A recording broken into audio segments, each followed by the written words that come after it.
வணக்கம். நம்ம இன்னைக்கு இந்த வீடியோவில் ஒரு சுவையான சத்தான கோதுமை புட்டு தான் நம்ம பண்ண போகிறோம். வாங்க, நான் இதை எப்படி பண்ணேன்னு பார்க்கலாம். அதுக்கு முன்னாடி இந்த சேனலை நீங்கள் இது வரைக்கும் சப்ஸ்கிரைப் பண்ணலாம், சப்ஸ்கிரைப் பண்ணி வச்சுக்கோங்க. வாங்க, இந்த கோதுமை புட்டு பண்ணுறதுக்கு கோதுமை மாவு எடுத்திருக்கேன். 1 கப் அளவு கோதுமை மாவு எடுத்திருக்கேன். இதை நம்ம கொஞ்சம் வறுத்து எடுத்துக்கலாம். வறுத்தாதான் அந்த வாசம், கோதுமை வாசம் கொஞ்சம் இல்லாமல் இருக்கும். அதனால வறுத்து எடுத்துக்குவோம். கொஞ்சம் மீடியமாக தீயை வச்சு வறுத்து எடுத்துக்கலாம். அரிசி புட்டு இதுக்கு முன்னாடி போட்டிருக்கோம், பாருங்க. அதை இது ரொம்ப ஹெல்த்தியானது. இந்த புட்டு எல்லோரும் ட்ரை பண்ணலாம். இந்த புட்டு குழாயிலையும் பண்ணிக்கலாம், புட்டு குழாயிலையும் பண்ணி எடுக்கலாம், இட்லி செட்லேயும் வேக வச்சு எடுத்துக்கலாம்.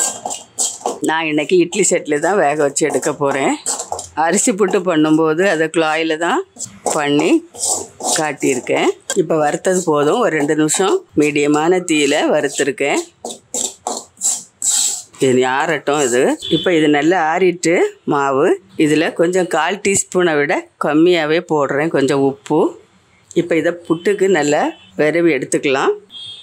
இப்போ நல்லா கலந்து விட்டாச்சு. கொஞ்சம் கொஞ்சமாக தண்ணி தெளித்து இதை விரவணும், பிசைஞ்சு. அது ரொம்ப தண்ணி ஆயிடக்கூடாது.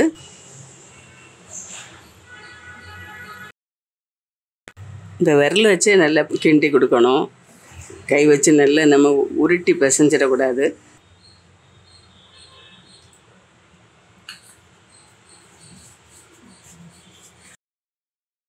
ரெண்டு ஏலக்காய் இது மாதிரி பொடி பண்ணி வச்சுருக்கிறேன். அதில் உள்ளே இருக்கிற விதையை மட்டும் நல்லா பொடிச்சு எடுத்துருக்கேன். இதில் சேர்த்துட்டோன்னா நல்லா வாசமாக இருக்கும், கோதுமை ஸ்மெல்லும் இல்லாமல் இருக்கும். இது வறுத்தாலே கோதுமை ஸ்மெல் வராது. இதை சேர்த்தா இன்னும் கூட நல்லாயிருக்கும். நான் இதை சேர்க்குறேன், நீங்கள் விரும்பினா சேர்த்துக்கோங்க.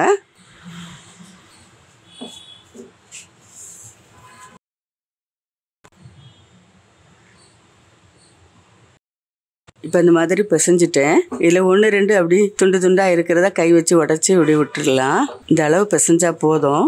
வறுத்த மாவுன்றதுனால ரொம்ப நல்லாவே வரும். இன்னும் இதுவும் அப்படி தான் பிடிச்சி பார்த்தா உருட்டணும், அப்புறம் உதுத்து விட்டோன்னா விழுந்துடணும். அந்த ஸ்டேஜில் தான் நம்ம பிசைஞ்சு எடுக்கணும். தண்ணியை கொஞ்சம் கொஞ்சமாக தெளித்து இது மாதிரி பிசைஞ்சிக்கலாம். ரொம்ப ஈஸியாக தான் இருக்கும், ரொம்ப கஷ்டம்லாம் இல்லை. கோதுமை மாவில் சப்பாத்தி, கோதுமை தோசை இந்த மாதிரி தான் நம்ம பண்ணுவோம். இது கொஞ்சம் புட்டு நல்லா இருக்கும். தேங்காய் சேர்த்து பண்ணும்போது ரொம்பவே நல்லாயிருக்கும். இப்போ இது போதும். இந்த மாதிரி 3/4 கப் அளவு தேங்காய் எடுத்திருக்கேன். இதுக்கு நம்ம சேர்த்து பண்ணுறதுக்கு இட்லி தட்டு ஒன்று போட்டு வச்சுருக்கேன். இதில் அடியில் தண்ணி வச்சுருக்கேன். இது உயரமாக இருக்கிறதுக்காக வேண்டி இன்னொரு தட்டு அடியில் போட்டிருக்கேன். இதில் மேலே ஒரு தட்டு போட்டுட்டு அடியில் தண்ணி ஒரு கப்பு போல் தண்ணி வச்சுருக்கணும். இந்த துணி இதில் போட்டுடலாம்.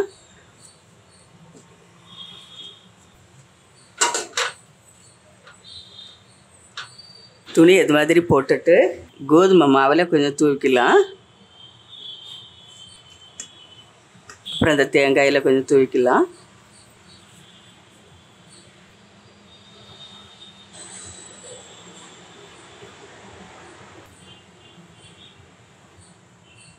இப்படி ஒரு செட்டு கோதுமை மாவும், ஒரு செட்டு அதுக்கு மேலே தேங்காயும் இது மாதிரி நம்ம போட்டு வேக வச்சு எடுத்துக்கலாம்.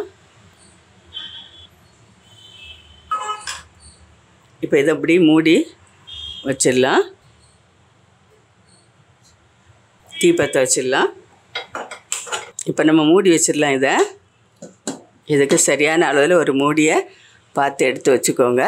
ஒரு 3லேருந்து 5 நிமிஷம் வரை இது வேகட்டும். ரொம்ப அடுப்பை கூட்டி வைக்க வேண்டாம், ஒரு மீடியமான தீயில இருந்து எரியட்டும். வெந்ததும் பார்ப்போம். இப்போ நம்ம எடுத்து பார்க்கலாம்.